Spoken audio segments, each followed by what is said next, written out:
Episode starting दिखते हैं Ming और उसके क्लास सारे स्टूडेंट एक ट्रेन के अंदर बैठ गए हैं। उस ट्रेन से वो लिग्यून रीजन पहुंच जाते हैं जहाँ पे मिलिट्री का बेस है।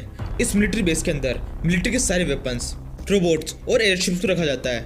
इसके बाद में हम लिग्यून रीजन की एक बिल्डिंग का सीन देखते हैं। उस बिल्डिंग के अंदर एक ऑफिसर खड़ा हुआ है। उस ऑफिसर के सामने सारे स्टूडेंट्स खड़े हुए हैं। ऑफिसर उन स्टूडेंट्स से कहता है लड़के लेफ्ट में जाएंगे और लड़कियां राइट में। जल्दी से जाकर यूनिफॉर्म पहनकर वापस आओ। तुम्हारे पास में केवल 10 मिनट है। 10 मिनट से कोई भी 1 सेकंड भी लेट होगा तो उसे फेल कर देंगे। ये कोई स्कूल नहीं है, ये मिलिट्री बेस है। यहाँ पर हर एक को टाइम का पाबंद होना चाहिए।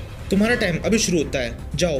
इसके बाद में अगले सीन में हम जूफिक्स को नहाते हुए देखते हैं। पानी बहुत ठंडा होता है। जूफिक्स थोड़ा सा शावर खोल के उसके नीचे खड़ा हो जाता है। उसके नीचे खड़ा खड़ा कांपने लगता है। तभी मिंग जूफिक्स को देख लेता है। मिंग जूफिक्स के ऊपर एक बाल्टी पानी उठा के जोर से फेंकता है और फिर से कहता है तुम नहाने में कितना टाइम वेस्ट कर रहे हो, हमारे पास में केवल 10 मिनट है। 10 मिनट में यूनिफॉर्म पहन के हमें वापस वहाँ पहुंचना है, जल्दी करो। इसके बाद मिंग और जूफिक्स ड्रेस पहनते हैं। जूफिक्स कहता है हम यहाँ पर ट्रेनिंग के लिए आए हैं, ये यूनिफॉर्म पहनना क्या जरूरी है? और क्या तुमने यूनिफॉर्म देखी? इसके अंदर अजीब से तार लगे हुए हैं। मिंग जूफिक्स से गुस्सा करते हुए कहता है ये सब मत सोचो, अभी के लिए जल्दी से इस यूनिफॉर्म को पहनो और वापस से ट्रेनिंग हॉल में चलो।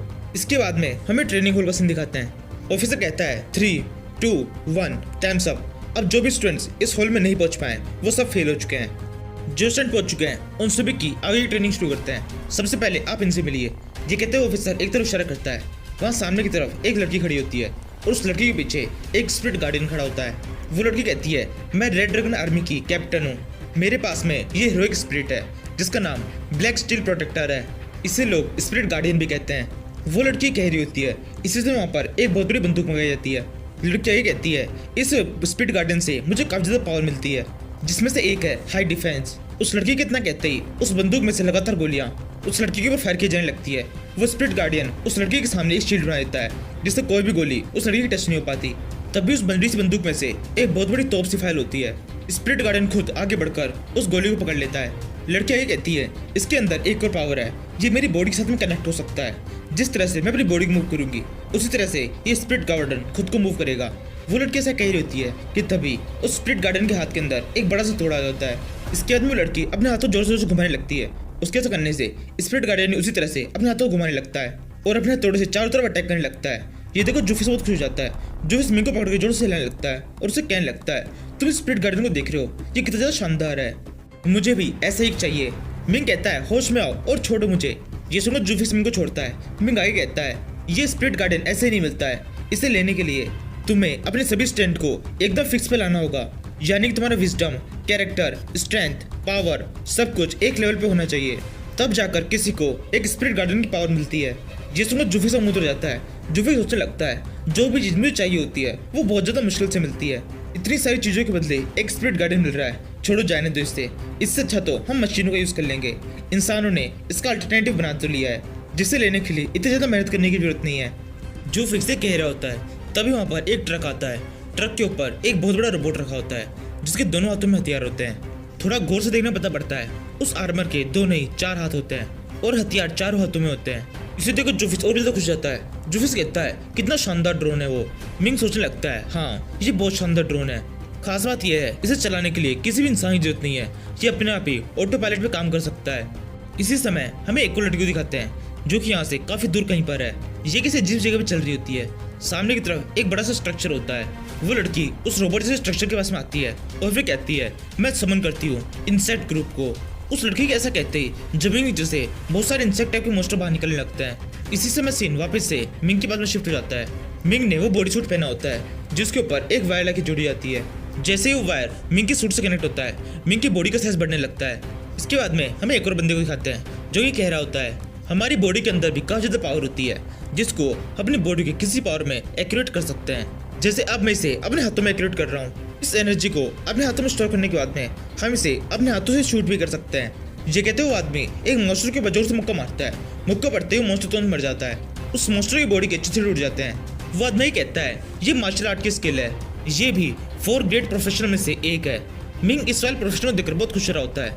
मिंग की सोच के सोचता है ये प्रोफेशनल शानदार है। इसके लिए हमें केवल अपनी बॉडी की एनर्जी को, अपनी पंचिंग स्ट्रेंथ को और अपनी एक्यूरेसी को काफी ज्यादा एक्यूरेट करना पड़ता है। यही मुझे सबसे ज्यादा पसंद है। मिंग ये सोच रहा होता है तभी एक ऑफिसर मिंग के पास में आता है और अचानक से मिंग को एक हेलमेट पहना देता है। उस हेलमेट के सामने एक स्क्रीन लगी होती है जो कि एक छोटे कंप्यूटर की तरह होती है। साथ ही उस हेलमेट के अंदर से आवाज आ रही होती है। सभी स्टूडेंट्स को अच्छी तरह से चेक कर लिया गया है। सबकी बॉडी स्टेट बिल्कुल नॉर्मल है। अब आप सभी की फिजिकल स्टेट को पूरी तरह से स्टार्ट किया जा सकता है। फिजिकल एग्जाम शुरू होता है। उस ऑफिसर के इतना कहते ही फिजिकल एग्जाम शुरू हो जाता है। वो सभी स्टूडेंट्स उस जगह से बाहर निकलने लगते हैं। सामने की तरफ से काफी सारे मॉन्स्टर्स उन पर अटैक करने के लिए आते हैं। उन स्टूडेंट्स के पास में उस सूट के साथ साथ में काफी सारे वेपन्स भी होते हैं। उन वेपन्स के यूज से वो उन सभी मॉन्स्टर्स के ऊपर अटैक करते हैं और उन्हें मारने लगते हैं। लेकिन उनमें से कोई भी उस बिल्डिंग से ज्यादा आगे नहीं बढ़ता। मॉन्स्टर उनकी तरफ अटैक करने आते हैं तो वो उन्हें मारते हैं। कोई भी आगे बढ़कर मॉन्स्टर्स को नहीं मारता। वहीं हम मिंग को देखते हैं। मिंग उन मॉन्स्टर्स को मारने की कोशिश नहीं करता। मिंग उन मॉन्स्टर्स के बीच से होते हुए वहां से चलता हुआ जा रहा होता है। मिंग चलते सोचता है ये रेड मॉन्स्टर हमारे ऊपर अटैक कर रहे हैं, लेकिन यहाँ पर ये बहुत ज्यादा कम है। ये मॉन्स्टर्स के अटैक का एक आउटर एरिया है। जहाँ तक मैं इन मॉन्स्टर्स में जानता हूँ, मॉन्स्टर्स के आगे जाने पर मुझे और भी ज्यादा मॉन्स्टर्स मिल सकते हैं, इसलिए यहाँ पर अपना टाइम वेस्ट करने से अच्छा है मैं यहाँ से आगे बढ़ूँ। ये सोचते हुए मिंग वहाँ से आगे बढ़ जाता है। इसके बाद में हम कंस्ट्रक्शन हाई स्कूल के कुछ स्टूडेंट्स को देखते हैं। वो भी उसी जगह पर आए हुए हैं और उन सबकी सोच भी काफी हद तक मिंग की जैसी है। वो सब स्टार्टिंग एरिया में उन रेड्स को मारने के लिए नहीं रुके। वो सभी आगे बढ़ चुके हैं। उनमें से एक स्टूडेंट कहता है ये 9th हाई स्कूल के स्टूडेंट बिल्कुल बकवास है। उनको पता ही नहीं है कि उन्हें वहाँ पर अटैक के आउटर एरिया में नहीं रहना चाहिए, थोड़ा सा आगे बढ़ना चाहिए। यहाँ पर उन्हें ज्यादा मॉन्स्टर्स मिल सकते हैं। जितने मॉन्स्टर्स को मारेंगे उतने पॉइंट्स मिलेंगे। फिर हम देखते हैं कंस्ट्रक्शन हाई स्कूल का क्लास प्रेसिडेंट लाव हे भी यहीं पर ही है। लाव हे अपने साथियों से कहता है तुम सही कह रहे हो, 9th हाई स्कूल के स्टूडेंट्स बिल्कुल बकवास है, लेकिन उनमें से एक है जो बहुत ज्यादा चालाक है। उसका नाम मिंग चाओ है। वो जरूर से कुछ ना कुछ हटके सोच रहा होगा। इसी समय काफी सारे चूहे उन तीनों के ऊपर अटैक कर देते हैं, लेकिन उन तीनों को इसका बिल्कुल भी डर नहीं होता। उनके पास में काफी सारे बड़े बड़े हथियार होते हैं। वो लगातार उन चूहों के ऊपर फायरिंग करते रहते हैं। उनमें से एक भी चूहा उनके पास नहीं पहुंच सकता। लाओ सोचने लगता है मिंग चाओ तुम क्या कर रहे हो, मुझे यकीन है इस एग्जाम के लिए तुम्हारी कोई अलग सी सोच होगी। इसके बाद हम मिंग को देखते हैं। मिंग अभी भी किसी भी मॉन्स्टर से अपने फाइट नहीं कर रहा होता है, लेकिन मिंग अपने सारे साथियों से काफी दूर आ चुका होता है। हम मिंग को एक जगह में खुदाई करते हुए देखते हैं। मिंग वहां से कोई चीज बाहर निकलता है और फिर 3-4 चीजों को एक बर्तन में डालकर उन्हें मिलाकर एक अजीब से गोले से कुछ बना देता है। फिर मिंग उस गोले को उस खड्डे में डालता है। जैसे वो गोला उस खड्डे में गिरता है, उस गोले में से काफी ज्यादा गैस निकलने लगती है, जिसे सूंघते हुए कुछ छोटे छोटे इंसेक्ट मॉन्स्टर वहां पे आ जाते हैं। ये सब मिंग का एक ट्रैप होता है। मिंग तुरंत उन मॉन्स्टर्स को पकड़ लेता है और अपने हार्वेस्टिंग काम शुरू कर देता है। मिंग उन मॉन्स्टर्स की बॉडी में से उनके पॉइजन को, उनके पास में जो भी रिसोर्सेज होते हैं उन सभी को निकालने लगता है। मिंग की इन सभी हरकतों पर टीचर्स नजर रख रहे होते हैं। एक मिलिट्री ऑफिसर मिंग को देख कहता है ये लड़का कर क्या रहा है। दूसरा कहता है मुझे तो ऐसा लग रहा है ये केवल अपना टाइम पास कर रहा है, क्योंकि जो काम ये अभी कर रहा है इससे इसको एक भी पॉइंट नहीं मिलने वाला। पहला बंदा कहता है इस लड़के का नाम मिंग चाओ है, इसकी तो मैंने काफी तारीफ सुनी थी। 9th हाई स्कूल के प्रिंसिपल खुद इसकी तारीफ कर रहे थे, उन्होंने इसे रिकमेंड भी किया था। फिर हम देखते हैं टीचर वैन भी वहीं पर ही है। टीचर वैन ये सब देख के सोचते हैं मिंग की हार्वेस्टिंग टेक्निक काफी ज्यादा अच्छी है, लेकिन ये यहाँ पर करना क्या चाहता है, मिंग क्या सोच रहा है, मुझे बिल्कुल भी समझ में नहीं आ रहा। फिर हम मिंग को वापस से देखते हैं। मिंग के हाथ में एक बड़ा सा रेड मॉन्स्टर होता है। मिंग अपनी तलवार से उस रेड मॉन्स्टर को बीच में से काट देता है। इसी समय हम देखते हैं कोई है जो मिंग को पीछे की साइड से देख रहा है। ये एक बहुत बड़ा रेड मॉन्स्टर होता है। ये अचानक से मिंग के ऊपर अटैक कर देता है। मिंग का इस मॉन्स्टर के ऊपर बिल्कुल भी ध्यान नहीं होता, तो ये मिंग का ध्यान नीचे की तरफ पड़ी हुई किसी चीज से पड़ता है। मिंग उसे उठाने की तरफ नीचे की तरफ झुकता है। इससे उस मॉन्स्टर का अटैक पूरी तरह डॉज हो जाता है, लेकिन उस मॉन्स्टर का अटैक इतना साइलेंट होता है कि मिंग को पता ही नहीं पड़ता कि वो मॉन्स्टर मिंग पर अटैक कर रहा था। मिंग वापस से अपने हार्वेस्टिंग काम पे लग जाता है। वो रेड हॉटेड मॉन्स्टर वापस से मिंग की तरफ घूम के आता है और वापस मिंग के ऊपर अटैक कर देता है। ये सब कुछ टीचर्स और ऑफिसर्स एक स्क्रीन पे देख रहे होते हैं। वो देख के कहते हैं ये लड़का मिंग काफी कमाल का है, इसकी स्वॉर्ड स्किल काफी ज्यादा अच्छी है, इसके एक अटैक में एक चूहा मर जा रहा है, इसको पता है एक रेड मॉन्स्टर के ऊपर किस जगह पर अटैक करना है। दूसरा ऑफिसर कहता है लेकिन इससे कोई फर्क नहीं पड़ता है, भले ही ये इन रेड मॉन्स्टर्स को काफी ज्यादा आसानी से मार पा रहा है, लेकिन इसकी स्पीड फिर भी काफी कम है। ये खुद से आगे बढ़कर उन रेड मॉन्स्टर्स को मारने की कोशिश नहीं कर रहा। अगर इसी तरह चलता रहा तो उसके पॉइंट काफी ज्यादा कम रह जाएंगे।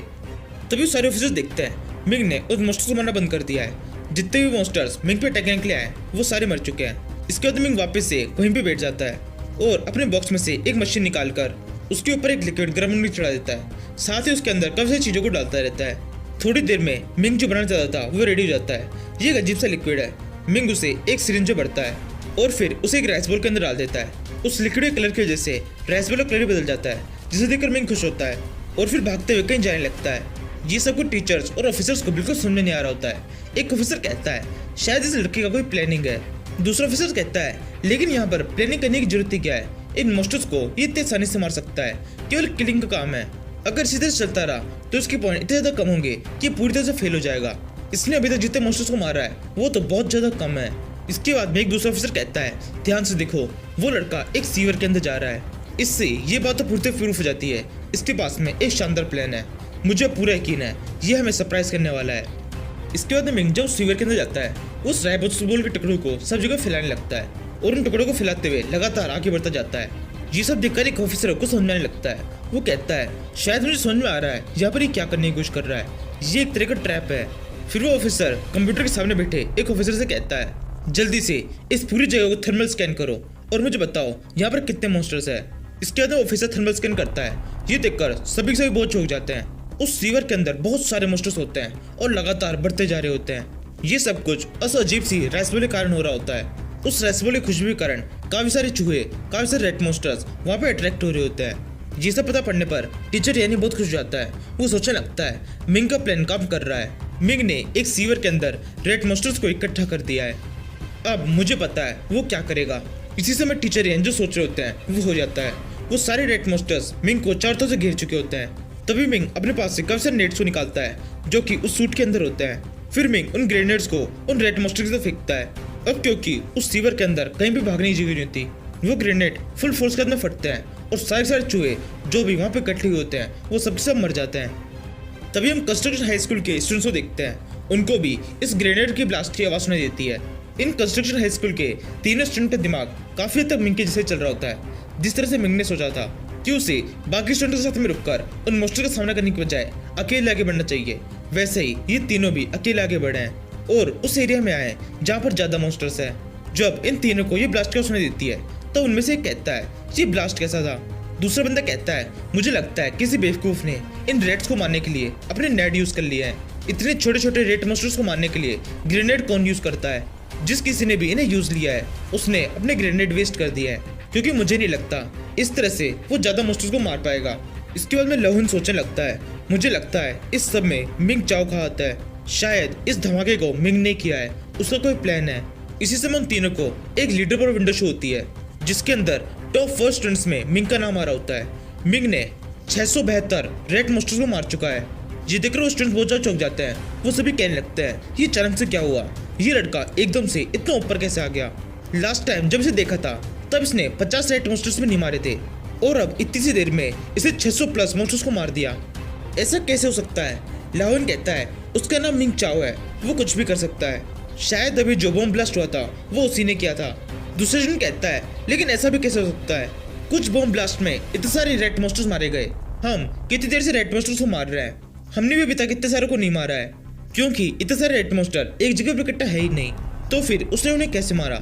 लावन कहता है, मुझे भी कुछ समझ में नहीं आ रहा। मुझे नहीं समझ में आ रहा कि उसने किस तरह से इतने सारे मॉन्स्टर्स को एक जगह पर इकट्ठा किया, लेकिन अभी इससे कोई फर्क नहीं पड़ता है। वो अभी भी हमसे नीचे है और अभी भी हमारे पास में उससे आगे निकलने का मौका है, क्योंकि असली एग्जाम तो अभी शुरू नहीं हुआ है। जब आधी रात होगी तब सेकंड वेव को छोड़ा जाएगा। फिरोसिस बीस्ट हम पर अटैक करने के लिए आएंगे, जिनको 10 पॉइंट्स मिलते हैं। एक फिरोसिस बीस्ट को मारने पर हमें 10 गुना ज्यादा पॉइंट्स मिलेंगे। इसी समय हम मिंग और हमारे बीच के इस गैप को और भी ज्यादा बढ़ा देंगे। दूसरा स्टूडेंट कहता है, हाँ शायद तुम ठीक कह रहे हो, मैंने देखा था जब वो यहाँ पर आया था उसके पास में केवल एक लाइटिंग स्टोर थी। उसकी मदद से वो उन रेड मॉन्स्टर्स को मार सकता है, लेकिन उन फिरोसिस बीस्ट को मारना उसके लिए बहुत ज्यादा मुश्किल होगा। अब तो मुझे भी यकीन होने लगा है हम उससे आगे ही रहेंगे। इसके बाद में हम वापस से मिंग को देखते हैं। मिंग ब्लास्ट के रिजल्ट को देखकर बहुत ज्यादा खुश होता है। मिंग सोचता है, मैंने एक ही झटके में काफी सारे रेड मॉन्स्टर्स को मार दिया, मैंने जितना सोचा था ये उससे ज्यादा अच्छा है। इसके बाद में मिंग एक मरे हुए स्कॉर्पियन को उठाता है और फिर कहने लगता है, अब बारी है प्लान को आगे बढ़ाने की। जी सुनकर एक ऑफिसर जो कि मिंग को देख रहा होता है वो कहता है, इस लड़के के पास में एक और प्लान है, क्या ये एक और राइसबॉल बनाना चाहता है। दूसरा ऑफिसर कहता है, नहीं मुझे ऐसा नहीं लगता, इसके पास में जितने भी नेट थे इसने लगभग उन सभी को यूज कर लिया है, इस बार ये वाला प्लान काम नहीं करेगा। इसी समय एक और हाई ऑफिसर सोच रहा होता है, ये लड़का काफी ज्यादा कमाल का है, ये न केवल एक बहुत ज्यादा ताकतवर है बल्कि इसके बाद में इतनी शानदार नॉलेज है कि अगर इसे फॉग के अंदर भी छोड़ दिया जाए तो भी ये वहाँ पर काफी लंबे टाइम तक सर्वाइव कर सकता है, क्योंकि इसको पता है मॉन्स्टर्स के रिसोर्सेज को मॉन्स्टर के खिलाफ ही किस तरह से यूज करना है। अब देखते हैं ये आगे क्या करता है। इसके बाद मिंग उस स्कॉर्पियन की बॉडी के अंदर से कुछ रिसोर्सेज को बाहर निकलता है। ये उस स्कॉर्पियन की पॉइजन ग्लेड होती है जिसके अंदर बहुत ज्यादा जहर होता है। मिंग उस पॉइजन के अंदर कुछ और चीजें मिलाता है और फिर उसे मिलाने के बाद में उस पॉइजन लिक्विड को अपनी तलवार के ऊपर लगा देता है। इसके बाद मिंग कहता है फर्स्ट स्टेप कंप्लीट हो चुका है, मैंने अपनी तलवार को जो कि बिल्कुल नॉर्मल सी थी उसको काफी ज्यादा खतरनाक कर दिया है। अब बारी है स्टेप 2 की, मैं इसे टेस्ट करके देखूंगा। इसी समय मिंग को एक रेड मोस्टर दिखाई दे जाता है। मिंग उस रेड मोस्टर के पैर के ऊपर एक छोटा सा कट लगाता है। जैसे ही उस रेड मोस्टर के पैर के ऊपर कट लगता है वो रेड मोस्टर तुरंत मर जाता है। ये देखकर मिंग कहता है सेकंड स्टेप भी कंप्लीट हो चुका है, अब थर्ड स्टेप को शुरू करते हैं। ये कहने के बाद मिंग उसी मोस्टर की बॉडी को और ज्यादा बुरी तरह काटता है और उसकी बॉडी में से सारे खून को बाहर निकालता है और फिर खुद ही उस खून के अंदर लोटपोट होने लगता है। इसके बाद मिंग कहता है ये स्टेप भी खत्म हो चुका है, अब मेरी बॉडी के अंदर से ह्यूमन स्मेल काफी हद तक कम हो चुकी है। अब बस मुझे एक आखिरी चीज बनानी है और आधी रात होने का इंतजार करना है जब सेकंड वेव शुरू होगी। इसके बाद में थोड़ा टाइम बीतता है, रात हो चुकी है, एक सायरन के बजने की आवाज आने लगती है। इसी समय माइक में से आवाज आना शुरू होती है, वेव 2 शुरू हो चुकी है। वेव 2 के मोस्टर्स को छोड़ा जा रहा है। सभी हंटर्स जितने भी स्टूडेंट्स इस एग्जाम के लिए यहाँ पर आए हैं वो सब के सब तैयार हो जाओ। इसी आवाज के साथ ही पिंजरे खुलना शुरू हो जाते हैं। उन पिंजरों के अंदर सैकड़ों की संख्या में मोस्टर्स होते हैं जो कि काफी कुछ दिखने में वुल्फ्स की तरह है। इन मोस्टर्स की स्पीड भी काफी ज्यादा तेज होती है। जैसे ही पिंजरा खुलता है ये मोस्टर भागना शुरू कर देते हैं और सीधे स्टूडेंट्स के ऊपर अटैक कर देते हैं। स्टूडेंट्स को पता भी नहीं पड़ता कि किस साइड से ये बीस्ट उनके ऊपर अटैक करने वाले होते हैं। इन बीस्ट की स्पीड होती ही जाता है, ये बीस्ट स्टूडेंट्स पर अटैक करते जाते हैं और उन्हें मारते जाते हैं। इसी समय हमें पता पड़ता है जो सूट उन्होंने पहना होता है वो बिल्कुल बेकार होता है। वो मिलिट्री सूट बिल्कुल भी किसी भी स्टूडेंट की बॉडी को प्रोटेक्ट नहीं कर पा रहा। उन मोस्टर्स के एक अटैक में एक स्टूडेंट मर जा रहा है। ये सब कुछ मिलिट्री का एक ऑफिसर डायरेक्टली देख रहा होता है। वही देखकर अपने मोबाइल पे या फिर वॉकी टॉकी जो भी उसके पास में होता है उसमें कहने लगता है मोस्टर की वेव यहाँ तक पहुंच चुकी है। मोस्टर्स ने स्टूडेंट्स को बहुत बुरी तरह से घायल कर दिया है। उन्हें घायल करने के बाद में मोस्टर्स यहाँ से आगे बढ़ चुके हैं। मिंग एक पत्थर के पीछे खड़ा हुआ है। मिंग की तरफ काफी सारे मोस्टर्स भगते हुए आ रहे होते हैं। उन मोस्टर्स ने मिंग को चारों तरफ से घेर लिया होता है। तीनों बीच भागते हुए मिंग की तरफ आते हैं। जब पहला बीस्ट मिंग के ऊपर अटैक करता है मिंग उछलकर उस अटैक को डॉच करता है और फिर अपनी तलवार से उस बीस्ट के कान के ऊपर अटैक कर देता है। जैसे मिंग की तलवार से उस बीस्ट के कान के ऊपर अटैक होता है तुरंत ही पॉइजन का इफेक्ट होना शुरू हो जाता है। उस मोस्टर का नर्वस सिस्टम पूरी तरह से खराब हो जाता है। उसकी बॉडी बुरी तरह से कांपने लगती है। ये देखकर मिंग सोचने लगता है पॉइजन काफी सही तरह से काम कर रहा है। इसी समय बाकी बीस्ट भी मिंग के ऊपर उछल के अटैक करने लगता है। मिंग तुरंत एक बैक फ्लिप मारता हुआ उस बीस्ट के मुंह पर एक जोर से लात मारता है और उसे साइड में कर देता है। इस टाइम पर एक और बीस्ट आ जाता है जो कि मिंग पे अटैक करने की कोशिश करता है। मिंग इस बार भी अपने स्वॉर्ड का यूज नहीं करता। मिंग जोर से चलता है और अपने एक नी से उस बीस्ट के मुंह के ऊपर जोर से अटैक कर देता है। ये अटैक पड़ते ही उस बीस्ट से झपड़ा हिट जाता है। इसके बाद मिंग अपनी तलवार निकाल लेता है और फिर अपनी तलवार से उन बीस्ट के ऊपर अटैक करना शुरू करता है। मिंग अटैक करते हुए सोचता है मैंने इस तलवार को बिल्कुल अच्छी तरह से टेस्ट कर लिया है। इस तलवार का पॉइजन काफी सही तरह से इन बीस्ट के ऊपर असर कर रहा है। ये सोचते हुए मिंग अपनी स्पीड पकड़ लेता है और कुछ ही मिनटों में काफी सारे बीस्ट को मार देता है। ये सब कुछ सारे ऑफिसर्स और टीचर्स देख रहे होते हैं। एक ऑफिसर कहता है ये लड़का मिंग काफी ज्यादा ताकतवर है, इसकी स्वॉर्ड स्किल काफी शानदार है। एक दूसरे ऑफिसर कहती है हाँ तुम बिल्कुल सही कह रहे हो, देखने से लग रहा है जैसे इसकी स्किल लाओ हेन से भी ज्यादा अच्छी है। तीसरा बंदा कहता है तुम कंस्ट्रक्शन हाई स्कूल के लाओ हेन की बात कर रही हो। नहीं, ऐसा बिल्कुल भी नहीं है, ये लड़का लाओ हेन के बराबर का नहीं है। लाओ हेन के डैड एक हाई क्लास के सुपर बीइंग है, मुझे नहीं लगता ये लड़का उनके बेटे की बराबरी कर पाएगा। इसी टाइम पर एक ऑफिसर कहता है अपनी बहस बंद करो और स्क्रीन के ऊपर अच्छे से नजर बनाए रखो। देखो वो लड़का कहाँ जा रहा है, मुझे लग रहा है अब वो इनर एरिया की तरफ जा रहा है जहाँ पर और भी ज्यादा मोस्टर्स है। इसके बाद में हम इनर एरिया का सीन देखते हैं। मिंग अपनी तलवार से मोस्टर्स को मारते हुए आगे बढ़ता जा रहा होता है। उस एरिया में बहुत सारे मोस्टर्स होते हैं जो कि मिंग पर अटैक कर रहे होते हैं। मिंग काफी तेजी से उनको मारता जाता है।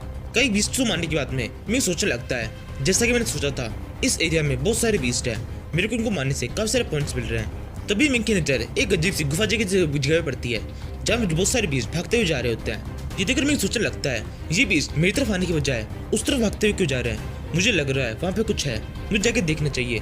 ये सोचते हुए मिंग वहाँ पे जाके देखता है। वहाँ पर कंस्ट्रक्शन हाई स्कूल के ये तीनों स्टूडेंट्स होते हैं। इन तीनों के ऊपर वो बीस्ट चारों से अटैक कर रहे होते हैं। वो बीस्ट नंबर में बहुत ज्यादा होते हैं। इसके बावजूद भी ये तीनों सैनिक इतना ताकतवर है कि बड़ी आसानी से उन सभी को संभाल पा रहे होते हैं और उन सभी को लगातार मार रहे होते हैं। इसी समय उन तीनों में से एक की नजर मिंग के ऊपर पड़ जाती है। वो कहने लगता है मिंग यहाँ पर आ चुका है, वो यहाँ पर आके हमारे पॉइंट्स को चुराने की कोशिश करेगा। जिसमें को लाओ हेन कहता है बिल्कुल बकवास मत करो, इस कंपटीशन के अंदर पॉइंट चुराने का कॉन्सेप्ट है ही नहीं, जो जितने बीस्ट मारेगा उसको उतने पॉइंट मिलेंगे। और वैसे भी हमने यहाँ पर काफी सारे बीस्ट को मार दिया है, हमें सच में मदद की जरूरत है। हम सबके सब काफी ज्यादा थक चुके थे। मैं काफी देर सोच रहा था कि कोई आए जो कि हमारी मदद करे, क्योंकि इस टाइम पर हमें कुछ सेकंड्स का रेस्ट चाहिए। अगर हम अभी नहीं बैठे तो बाद में बुरी तरह से बेहोश हो जाएंगे। इन तीनों के बीच में जो बातें हो रही होती है वो मिंग को बिल्कुल समझ में नहीं आ रही होती है। लेकिन फिर भी मिंग उन तीनों को देखकर समझ जाता है कि उन तीनों की हालत बिल्कुल भी ठीक नहीं है। मिंग उन तीनों की मदद करने का डिसाइड करता है। मिंग अपने पास से एक बोतल निकालता है जिसके अंदर कोई लिक्विड होता है। फिर मिंग उस लिक्विड को अपनी बॉडी के ऊपर डाल लेता है। उस लिक्विड के अंदर से एक बहुत तेज फ्रेग्रेंस बाहर निकलने लगती है। जैसे ही फ्रेग्रेंस उन बीस्ट से पहुंचती है, वो बीस्ट उन तीनों को लड़कों को छोड़ देते हैं और सबके सब मिंग पर अटैक करने के लिए मिंग की तरफ भागने लगते हैं। मिंग कंस्ट्रक्शन हाई स्कूल के उन तीनों स्टूडेंट से कहता है, तुम तीनों अब थोड़ी देर आराम से बैठ जाओ, इनमें से कोई भी अब तुम पर अटैक नहीं करेगा, इन सभी बीस्ट को तो मैं देख लूंगा। ये देखकर और सुनकर वो तीनों बहुत खुश हो जाते हैं। लावन कहता है, जल्दी से सबके सब बैठ जाओ, मेडिटेट करो और अपनी एनर्जी को वापस से रिकवर करो। तीनों बिल्कुल वैसे करते हैं। वो जमीन में बैठकर मेडिटेट करने लगते हैं और मिंग की फाइट को देखने लगते हैं। इसके बाद में मिंग की फाइट शुरू होती है। मिंग अपने पोजिशन स्वॉर्ड से उन सारे बीस्ट के ऊपर अटैक कर देता है और फिर से अपनी स्वॉर्ड स्किल दिखाते हुए कुछ ही मिनटों में बहुत सारे बीस्ट को मार देता है। ये देखकर कंस्ट्रक्शन हाई स्कूल के ये स्टूडेंट्स बहुत चौंके हुए होते हैं। एक स्टूडेंट कहता है, इस लड़के की स्वॉर्ड स्किल काफी ज्यादा अच्छी है और साथ ही ये भी कहना पड़ेगा इस लड़के की नॉलेज भी अच्छी है। इसके पास में केवल एक नॉर्मल सी स्वॉर्ड थी, इसने इस नॉर्मल स्वॉर्ड को एक पॉइजन स्वॉर्ड के अंदर कन्वर्ट कर दिया है, जिसकी मदद से ये इन बीस्ट को काफी आसानी से मार पा रहा है। लेकिन अब दिक्कत ये है, जैसे जैसे ये इस बीस्ट को मारता जा रहा है, इसकी तलवार के ऊपर लगा हुआ जहर धीरे धीरे कम होता जा रहा है। एक टाइम ऐसा आएगा जब इसकी स्वॉर्ड पूरी तरह से नॉर्मल हो जाएगी, सारा पॉइजन स्वॉर्ड के ऊपर से हट जाएगा। उसके बाद में इसके लिए इन बीस्ट से फाइट करना काफी ज्यादा मुश्किल होगा। लावन कहता है, नहीं मुझे ऐसा नहीं लगता, इसका नाम मिंग है। इस एग्जाम के शुरू होने के तुरंत बाद से ही इसके पास में पूरी प्लानिंग थी कि कब क्या करना है, किस तरह से ज्यादा पॉइंट को अर्न करना है, वो भी कम से कम मेहनत करने पर। इसलिए मुझे पूरा यकीन है जब इसकी स्वॉर्ड के ऊपर से पॉइजन खत्म हो जाएगा तभी इसके पास में बहुत सारे मूव्स होंगे। इसने पहले ही काफी आगे तक की प्लानिंग कर रखी है। मिंग कहता है, इतना मुश्किल नहीं है और मैंने अभी तुमसे कहा तो हमारे पास में जो कुछ भी है वो सब कुछ हम एज ए वेपन यूज कर सकते हैं, मेरे को इस सूट की जरूरत नहीं है। ये कहते हुए मिंग उस सूट के ऊपर हिस्से को फाड़ देता है और उसे अपनी बॉडी पे से हटा देता है। तभी वो बीस्ट वापस से मिंग के ऊपर अटैक करने लगता है। मिंग कहने लगता है, हमें इन बीस्ट के साथ फाइट करने से पहले इनकी कैरेक्टरिस्टिक को समझना चाहिए। इन बीस्ट की स्पीड और एजिलिटी काफी ज्यादा अच्छी होती है, ये अटैक से डॉज कर पाते हैं, लेकिन इनका डिफेंस काफी ज्यादा वीक होता है, इसलिए थोड़ा डर के अटैक करते हैं। जब इनको पता पड़ जाता है अपोनेंट इनसे वीक है तो इनमें थोड़ा सा घमंड आ जाता है और तभी आगे बढ़ के अटैक करते हैं। मैं इनको इस टाइम पे ये दिखाने की कोशिश कर रहा हूँ कि मैं कमजोर हूँ, मैंने अपना सूट हटा दिया है, अब इसकी वजह से मैं कमजोर लग रहा हूँ। ये कहते हुए मिंग जोर से अपनी तलवार घुमाता है और एक बीस्ट को मार देता है और आगे कहता है, इसी वजह से मैं भी इन बीस्ट को आसानी से मार सकता हूँ। भले ही इससे मेरा डिफेंस कमजोर हो गया है लेकिन अटैक तेज हो गया है। इसके बाद मिंग एक फर्स्ट एड बॉक्स ओपन करता है जो कि उस बॉक्स में होता है। उसके अंदर से एक पट्टी निकाल कर उसे अपने हाथ में बांध लेता है और उसके अंदर एक सीरम भी होता है जिसे वो पी जाता है। ये देखकर लुहेन सोचने लगता है, ये लड़का काफी ज्यादा कमाल का है, इसको पहले से पता था इन बीस्ट की कैरेक्टरिस्टिक्स के बारे में। इसके हिसाब से इस लड़के ने अपनी प्लानिंग कर रखी थी। तभी दूसरा स्टूडेंट सोचने लगता है, मार्शल आर्ट में मैं इससे आगे हूँ, ये मेरे को उसमें पीछे नहीं छोड़ सकता। तीसरा स्टूडेंट सोचता है, मार्कमैनशिप्स में मैं इसे 10 कदम आगे हूँ। इसके बाद तीनों रोने लगते हैं और तीनों रोते हुए सोचते हैं, लेकिन फिर भी इसके पॉइंट्स हमसे ज्यादा होने वाले हैं। इस एग्जाम के अंदर ये हमसे ज्यादा अच्छा कर रहा है जबकि हम फाइट में से ज्यादा अच्छे हैं। इसके बाद में तीनों में से एक मिंग से कहता है, अब तुम आगे क्या करने वाले हो और भी इसको मारोगे? मिंग कहता है, बिल्कुल, इस एग्जाम के अंदर पास तो होना ही है, एग्जाम है ही यही, जो ज्यादा बीस्ट को मारेगा उसको ज्यादा पॉइंट मिलेंगे। मैंने इस एग्जाम के अंदर काफी सारे रिसोर्सेज को यूज किया है, इसके बदले में जितने मोस्टर्स को मार सकता हूँ उतने मोस्टर्स को मारूंगा। ये कहने के बाद मिंग वापस से उन बीस्ट से ज्यादा फाइट शुरू कर देता है और काफी तेज रफ्तार से उन बीस्ट को मारना शुरू कर देता है। बीस्ट मिंग के ऊपर अटैक करते जाते हैं और मिंग के हाथों से मरते जाते हैं। तभी एक स्टूडेंट मिंग से पूछता है, क्या तुम्हें मरने का डर नहीं है? मिंग कहता है, बिल्कुल है। ये कहते हुए मिंग कुछ और बीस्ट को मारने लगता है और फिर आगे कहता है, मैं कभी भी मरना नहीं चाहता, मरने से बचने का एक ही तरीका है, खुद की जान को खतरे में डालकर अपने अपोनेंट को खत्म कर देना। यानी कि इसका मतलब हमारे पास में केवल एक ही ऑप्शन है, जो मरना नहीं चाहता उसे बहादुर बनना पड़ेगा। मिंग कह रहा होता है, तभी सीन शिफ्ट होता है। हमें इस मिलिट्री बेस के एक हेडक्वार्टर का सीन दिखाते हैं जहाँ पर काफी सारे हायर ऑफिसर्स होते हैं। एक ऑफिसर कहता है, इस लड़की मिंग चाओ के बारे में सब कुछ पता करो और इसके बारे में अगर सब कुछ सही हो तो इसे मिलिट्री स्कूल के अंदर ज्वाइन करा दो, ये लड़का हमारे मिलिट्री स्कूल के लिए बिल्कुल सही रहेगा। तभी दूसरा ऑफिसर कहता है, क्या बकवास कर रहे हो तुम, मिलिट्री स्कूल? मुझे बिल्कुल नहीं लगता ये लड़का मिलिट्री स्कूल के अंदर ज्वाइन करना चाहता होगा। इसके स्किल्स को देखो, इसके स्किल्स देख साफ साफ पता पड़ता है ये मार्शल आर्ट स्कूल के अंदर आना चाहता है। अगर ये मार्शल आर्ट स्कूल के अंदर आएगा तो इसका आगे का फ्यूचर बहुत ज्यादा शानदार होगा। इसके स्किल्स बहुत ज्यादा शानदार है जिसे हम और अच्छी तरह से निखार देंगे। इसी तरह से इन दोनों बीच बहस हो जाती है। तभी वहाँ पर एक लड़की आती है और उनसे कहती है, अपनी बहस पूरी तरह से बंद करो, ये लड़का ना तो मिलिट्री स्कूल में जाएगा ना ही मार्शल स्कूल में। इसके डैड एक हार्वेस्टर है, साथ ही ये लड़का एल्डर निंग को जानता है, यानी कि इसका मतलब ये लड़का मोस्टर यूनिवर्सिटी के अंदर एडमिशन लेगा। इसीलिए तुम दोनों अपनी हार मान लो और इस लड़के मिंगचा को भूल जाओ, किसी और रेस्टोरेंट को ढूंढो। ये सुनकर उन दोनों को बिल्कुल भी अच्छा नहीं लगता। वो दोनों ही दोनों इस लड़की को भड़कने लगते हैं। तीनों के बीच में बहस शुरू हो जाती है। हम मिंग को देखते हैं। मिंग आराम से एक जगह बैठा होता है। उनका टेस्ट अभी भी जारी है।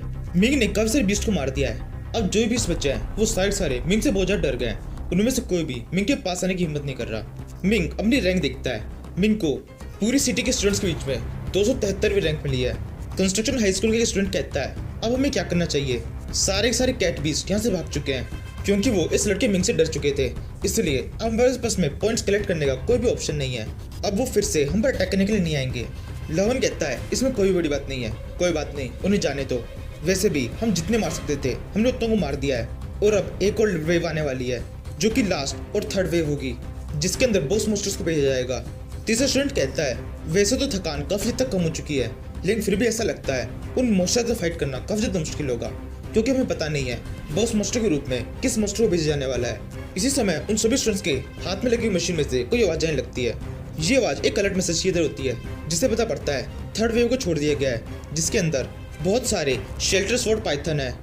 इस मैसेज को सुनकर कंस्ट्रक्शन हाई स्कूल के स्टूडेंट काफी ज्यादा डर जाते हैं। उनमें से कहता है ये बिल्कुल भी सही नहीं हुआ है। माना इस टाइम के एग्जाम को बहुत ज्यादा हार्ड रखना था, फिर भी सेंट्रल स्वॉर्ड स्नेक ये कुछ ज्यादा नहीं हो गया। सेंट्रल स्वॉर्ड स्नेक सबसे ताकतवर स्नेक्स में से एक है। इन्होंने उसे हम पर अटैक करने के लिए भेजा है और ऐसा बिल्कुल भी नहीं है कि केवल एक स्वॉर्ड स्नेक हम पर अटैक करने के लिए आएगा। बहुत सारे स्नेक्स एक साथ हम पर अटैक करने के लिए आते ही होंगे। सच में इस वेव को सर्वाइव करना और इस वेव के सारे बीस्ट को मारना काफी ज्यादा मुश्किल होगा। इसी से मैसेज को मिंग भी सुन रहा होता है। मिंग से सुनकर सोचता है स्वॉर्ड स्नेक काफी हद तक ठीक ही है, इन्हें मारना थोड़ा मुश्किल होता है लेकिन फिर भी संभाल लेंगे। तभी उस टाइम मिंग से पूछता है मिंग तुम्हारा शुक्रिया, तुमने अभी जो हमें इन्फॉर्मेशन दी वो हमारे काफी ज्यादा काम आएगी। लेकिन अब हमारी फाइट स्वॉर्ड स्नेक से होने वाली है। क्या तुम्हारे पास में इनसे फाइट करने का भी कोई तरीका है? तुम पाइथन स्वॉर्ड से उन स्नेक्स के साथ में किस तरह से फाइट करोगे? मिंग कहता है मैं उनसे फाइट करने वाला नहीं हूँ, मुझे केवल इस वेव को सर्वाइव करना है। जितने पॉइंट मेरे को कलेक्ट करने थे मैंने उतने पॉइंट्स कलेक्ट कर लिए हैं, अब मुझे और पॉइंट्स नहीं चाहिए। ये सुनकर तीनों बहुत चौंक जाते हैं। वो मिंग से पूछने लगते हैं मिंग ये तुम क्या कह रहे हो? ये कोई छोटा मोटा एग्जाम नहीं है, इसमें जितने पॉइंट तुम अर्न करोगे उतना ज्यादा अच्छा रहेगा। तो मिंग हंसते हुए कहता है अरे मैं तो मजाक कर रहा था, मैं इन मोस्टर्स में फाइट करने वाला हूँ लेकिन अभी नहीं, अभी मैं काफी ज्यादा थका हुआ हूँ, मैं थोड़ी देर आराम करूंगा। जब वो स्वॉर्ड स्नेक तुम पर अटैक करने के लिए आए तब तुम सब आगे बढ़कर उससे फाइट करना। जब फाइट खत्म होने वाली होगी तब मैं उस फाइट में पार्ट लूंगा। ये सुनकर तीनों कहते हैं अच्छा, यानी कि स्टार्टिंग के अंदर जब वो मोस्टर फुल फोर्स से हमारे पर अटैक कर रहे होंगे तब हम उनसे फाइट करें और जब वो हार रहे होंगे तब तुम बीच में आओगे। मिंग कहता है नहीं, ऐसा बिल्कुल भी नहीं है, ये एक तरह से मेरी स्ट्रेटेजी है। तुम तीनों के तीनों कंस्ट्रक्शन हाई स्कूल के स्टूडेंट्स हो। कंस्ट्रक्शन हाई स्कूल एक बहुत बड़ा स्कूल होता है। तुम सभी को एक शानदार ट्रेनिंग मिली है। तुम सब आगे बढ़कर उन स्वॉर्ड स्नेक से फाइट कर सकते हो। जितनी देर में तुम फाइट करोगे उतनी देर में आराम कर लूंगा। फिर जब तुम थकने वाले होंगे उस टाइम पर मैं फाइट में आऊंगा, क्योंकि अभी मैं अगर उन स्नेक के साथ में फाइट करता हूँ तो ये फाइट ज्यादा लंबी नहीं चल पाएगी। ये सुनकर लवन कहता है तुम्हारा स्ट्रेटेजी काफी ज्यादा सही है। अब मुझे समझ में आ रहा है जब हम उन कैटबीस्ट के साथ में फाइट कर रहे थे तब तुमने उन कैटबीस्ट को अपनी तरफ क्यों बुलाया और हमें आराम करने को क्यों कहा, ताकि उस टाइम पर हम अपनी एनर्जी को रिकवर कर सकें। और फिर जब वो अगली वेव के अंदर कोई दूसरे मोस्टर अटैक करने के लिए आते तब उस टाइम पर तुम अपनी एनर्जी को रिकवर कर सको। लेकिन बस मुझे एक चीज समझ में नहीं आ रही, तुम्हें कैसे पता पड़ा इस बार स्वॉर्ड स्नेक को लास्ट बॉस के रूप में रखा जाएगा? मिंग कहता है नहीं, मुझे नहीं पता था, मुझे बस इतना पता था कि इस बार का बॉस बहुत ज्यादा ताकतवर होगा। इसी वजह से मैंने स्टार्टिंग में स्ट्रेटेजी बना ली थी और इसी स्ट्रेटेजी को फॉलो किया ताकि सबसे कम एनर्जी खर्च करके सबसे ज्यादा पॉइंट्स को अर्न कर सकूं। मेरी स्ट्रेटेजी को कोई ट्रिक समझने की भूल मत करना। इस स्ट्रेटेजी को अच्छी तरह से याद रख लो, क्योंकि हो सकता है कभी आगे जाके जब कभी कोई ओरिजिनल फाइट हो उस टाइम पर तुम स्ट्रेटेजी को यूज करना पड़े। मिंग की बातें सुनकर ये तीनों बंदे मिंग की तारीफ करने लगते हैं और मिंग को स्किन शो होने लगती है, जिसके और मिंग को कुछ कंट्रीब्यूशन पॉइंट मिले हैं। नाउ भी एक सेकंड के लिए रुको, मैं आपसे दो चीजें पूछना चाहता हूँ। प्लीज सबके सब उन दोनों का कमेंट के अंदर जवाब देके जाना। फर्स्ट, प्राइम हारा कॉन्सेप्ट। इस कॉन्सेप्ट में हम एक ही घंटे के अंदर सारे वीडियोस जितने मैं पूरे एक दिन में बनाता हूँ वो सारे अपलोड कर देता हूँ। क्या ये कॉन्सेप्ट सही है? वीडियोस आगे भी ऐसे प्राइम हार के हिसाब से आनी चाहिए या फिर जैसे मैं वीडियो को बनाई कंप्लीट करता हूँ उसी टाइम मुझे अपलोड कर देना चाहिए? प्लीज मुझे कमेंट में बता के जाना। और दूसरा क्वेश्चन, प्लीज अब से मुझे वीडियो की स्टार्टिंग में वो इंट्रो लगाना है। मुझे पता है बहुत सारे व्यूवर को ये बिल्कुल पसंद नहीं आता है, लेकिन आप लोग उसे स्किप कर सकते हैं। मैं चाहता हूँ कोई स्किप ना करे, सब लोग देखो, लेकिन अगर स्किप करने की इच्छा हो तो स्किप कर सकते हो। लेकिन वही उस इंट्रो को अगर मैं लगाता हूँ तो मेरे को थोड़ा बहुत प्रॉफिट होता है, सो प्लीज उस प्रॉफिट को मत छीनो। और कमेंट में ये लिखना बंद कर दो कि स्टार्टिंग इंट्रो हटाओ। प्लीज सबके सब इस वीडियो कमेंट के अंदर लिख देना कि आप इस वीडियो की स्टार्टिंग में इंट्रो लगा सकते हो। इससे आप सभी का कोई भी लॉस नहीं है, लेकिन मेरे को थोड़ा सा प्रॉफिट हो जाएगा। प्लीज कमेंट में आपका जो भी रिप्लाई हो वो करके जाना। अब इस सीरीज को आगे कंटिन्यू करते हैं। फिर मिंग उन तीनों से थोड़ा दूर जाने लगता है और उन तीनों से कहता है, तुम तीनों तैयार हो जाओ, स्वॉर्ड स्नेक हम पर अटैक करने के लिए आ रहे हैं। मुझे फील हो रहा है वो काफी ज्यादा नजदीक पहुंच चुके हैं। ये कहते हुए मिंग उनसे थोड़ा दूर चल जाता है और ये तीनों के तीनों एक दूसरे की तरफ पीठ करके खड़े हो जाते हैं। उन तीनों के हाथ में तलवारें होती है। लाओ हैन उन दोनों से कहता है, तुम दोनों मेरी बात तो थोड़ा ठीक तरह सुन लो। बिल्कुल भी इस फाइट के अंदर हमें अग्रेसिव नहीं होना है। एक टाइम पर हम एक स्नेक के साथ में ही फाइट करेंगे। दूसरा बंदा कहता है, लेकिन फाइट करना बहुत ज्यादा मुश्किल होगा। हमारे पास में जितनी भी गन्स थी उसकी सारी बुलेट्स खत्म हो चुकी है। अब फाइट स्वॉर्ड के साथ में करनी होगी। वो स्टूडेंट इतना कह रहा होता है तभी एक दीवार तोड़कर एक स्वॉर्ड स्नेक उस बिल्डिंग के अंदर घुस जाता है। स्टूडेंट चिल्लाने लगते हैं, तुम्हारे ऊपर देखो एक स्नेक अंदर आ गया है। वो स्टूडेंट कहता है, केवल एक नहीं दो आ गए हैं। वहाँ पे सामने की तरफ देखो, गेट से भी एक स्नेक अंदर आ रहा है। इसी समय एक और दीवार के अंदर छेद हो जाता है और एक और स्नेक अंदर आ जाता है। एक स्टूडेंट कहता है, चलो बढ़िया है, अभी के टाइम पर केवल 30 स्नेक ही आए हैं, हम तीनों इनको एक एक को संभाल लेंगे। लवन कहता है, थोड़ा ठीक से देखो, 3 नहीं 4 है। बिल्डिंग के गेट के साइड से 2 स्नेक अंदर आ रहे हैं। फिर लाउहेन अपने एक साथी को लेकर गेट से आ रहे दोनों स्नेक्स के ऊपर अटैक कर देता है और फिर अपने तीसरे साथी से कहता है, बाकी के 2 स्नेक्स के ऊपर नजर रख के रखो। तीसरा अपना डरते हुए कहता है, ये सब क्या कह रहे हो तुम दोनों एक एक स्नेक के साथ फाइट कर रहे हो और मेरे अकेले के लिए तुमने 2 स्नेक को छोड़ दिया है। मैं अकेला इन दोनों को कैसे संभालूंगा। स्टूडेंट कह रहा होता है। इसी समय वो दोनों सांप उसके ऊपर अटैक कर देते हैं। स्टूडेंट कहता है, लाओहेन ये कैसा प्लान है, ये दोनों सांप तो मुझे मार देंगे। ये कहते हुए स्टूडेंट अपनी तलवार साइड में फेंकता है और फिर दूसरी तरफ कूदकर उस अटैक को डॉच करता है। इसी समय एक और सांप उस स्टूडेंट के ऊपर अटैक करने के लिए आने लगता है। स्टूडेंट सांप को अपनी तरफ आता देखता है और फिर सोचने लगता है, अब केवल मिंग चाओ हुई है जो मुझे इससे बचा सकता है, वरना ये दोनों सांप मुझे पक्का मार देंगे। ये कहते हुए स्टूडेंट जोर से उछलता है और इस वाले अटैक को भी बड़ी मुश्किल से डॉच कर लेता है और फिर जोर से लाता है, मिंग चाओ तुम कहाँ पर हो, तुम्हारा आराम हो गया हो तो प्लीज आ जाओ, ये दोनों सांप मुझे मार देंगे। बाद में जब तुम मदद करने के लिए आओगे तो मदद बिल्कुल बेकार होगी। मिंग की तरफ से कोई भी रिप्लाई नहीं आता। वो स्टूडेंट धीरे धीरे पीछे खींचने लगता है। दोनों सांप उसकी तरफ आने लगते हैं। तभी स्टूडेंट वापस से अपनी तलवार उठा लेता है और फिर उन दोनों सांपों से कहने लगता है, क्या तुम्हें लगता है मैं कमजोर हूँ? नहीं, ऐसा बिल्कुल भी नहीं है। मैं भी एक शानदार सुपर बींग बनने वाला हूँ। मैं तुम दोनों को संभाल सकता हूँ। स्टूडेंट कह रहा होता है। इसी समय एक सांप उसके ऊपर अटैक करता है। स्टूडेंट एकदम सही टाइम पर साइड में होकर उस को डॉच करता है और फिर उछलकर उस सांप के ऊपर आ जाता है और अपनी तलवार से उसकी बॉडी के ऊपर अटैक करता है। सांप की बॉडी बहुत ज्यादा मजबूत होती है। सांप के उस तलवार के अटैक से कुछ भी नहीं होता। स्टूडेंट कहने लगता है, ये सब कुछ बिल्कुल बेकार है। ये तलवार कितनी सस्ती तलवार दी है हमें। इस तलवार से तो इस सांप के ऊपर कुछ भी नहीं हो रहा है। इससे पीछे की साइड से एक दूसरा सांप उस पर अटैक करने के लिए आता है। स्टूडेंट इस बार भी उस स्नेक को अपनी तरफ आता देख लेता है और जोर से चलकर इस अटैक को भी डॉच करता है। लेकिन इसी समय एक पूंछ उसके ऊपर आगे बढ़ती है। स्टूडेंट का ध्यान उस पूंछ के ऊपर नहीं होता। पूंछ पड़ते ही स्टूडेंट जमीन पर गिर जाता है। फिर वो स्नेक वापस से अपनी पूंछ को उठाते हैं। पूंछ के हटते ही वो स्टूडेंट वापस से खड़ा हो जाता है और फिर कहने लगता है, क्या तुम सच में लगता है कि तुम दोनों मुझे मार सकते हो? इतना कमजोर नहीं हूँ मैं। भले ही मेरे वेपन तुम पर काम नहीं कर रहे हैं, लेकिन मेरे पास में मेरे दोस्त है जो कि मुझे जल्दी बचाने के लिए आ जाएंगे। मुझे केवल तब तक तुम्हारे टेस्ट को डॉच करना है। उस स्टूडेंट के तंग करने के बाद ही जो अब लियो खेल शुरू हो जाता है। वो दोनों के दोनों स्नेक एक साथ उस स्टूडेंट के ऊपर अटैक करते हैं। स्टूडेंट उछल चल के उन सभी अटैक को डॉच करता है। काफी देर तक वो स्टूडेंट खुद को बचाता रहता है। उसकी हेल्थ खत्म हो जाती है। उसकी बॉडी पर कई जगहों पे कट लग जाते हैं। स्टूडेंट बहुत बुरी तरह से थक जाता है। उस स्नेक का एक अटैक तो उस स्टूडेंट के पैर पे आके लगता है, जिस वजह से पैर में से खून बहने लगता है। स्नेक फिर से उस स्टूडेंट के ऊपर अटैक करता है। स्टूडेंट भागने की कोशिश करता है, लेकिन उसकी स्पीड अब काफी ज्यादा कम हो चुकी होती है। स्टूडेंट सोचता है, अब मैं गया। इसी समय उन दोनों स्नेक्स के ऊपर एक साथ एक जोरदार अटैक होता है। दोनों के दोनों स्नेक एक ही बार में मर जाते हैं। हम देखते हैं ये अटैक मिंग ने किया होता है और उस स्नेक की बॉडी में से खून बह रहा होता है। मिंग उसे एक पॉलीथीन के अंदर इकट्ठा करने लगता है। फिर मिंग उस स्टूडेंट से कहता है, क्या तुम ठीक हो और क्या तुम्हें इन स्नेक्स का ब्लड चाहिए? स्टूडेंट कहता है, ये तुम क्या कर रहे हो? तुम इस ब्लड को इकट्ठा क्यों कर रहे हो? मिंग कहता है, ये कोई नॉर्मल ब्लड नहीं है, ये स्वॉर्ड स्नेक बीस्ट का ब्लड है। ये काफी ज्यादा कीमती होता है।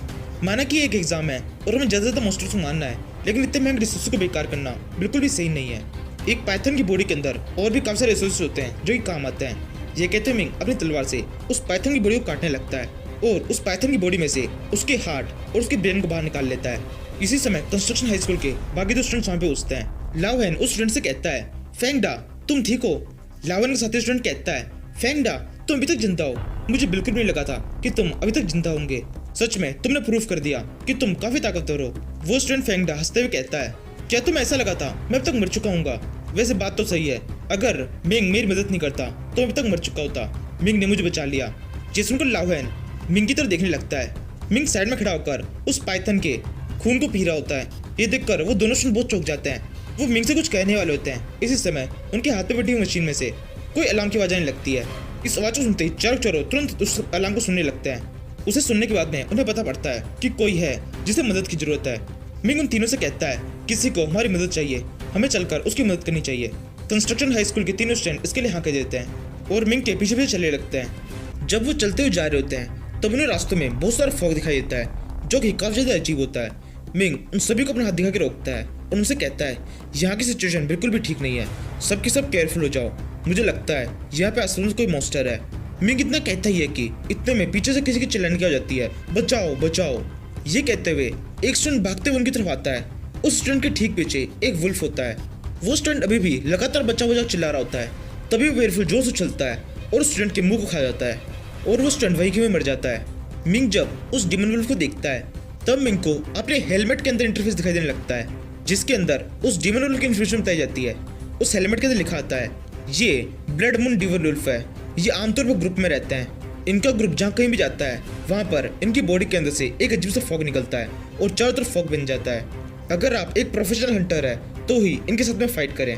ये सब पढ़कर उस डिमन वुल्फ को देखकर मिंग बहुत ज्यादा चौंका होता है।